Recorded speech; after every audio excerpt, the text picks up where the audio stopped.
As a reminder, make sure you have the following components.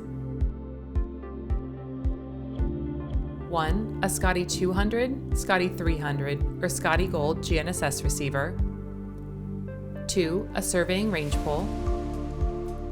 3. The Skadi pole mounting cradle assembly. 4. An iOS, Android, or Windows mobile device. And 5. A mobile device bracket. For more information on these components, click the link in the description. Now you will mount your Skadi receiver and accessories to a range pole. Thread your cradle assembly onto your range pole. The threads will work with any standard surveying range pole.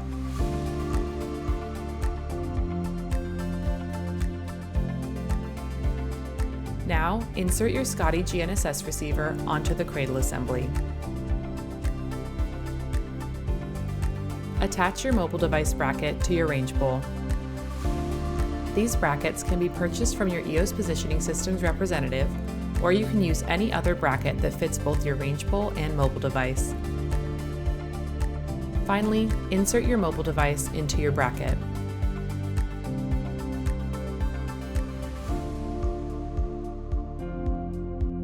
Congratulations, your mounting is complete and you are ready to enable and initialize Skadi Tilt Compensation. Find the next video in the Skadi Tilt Compensation playlist by clicking the on-screen video box or the link in the description.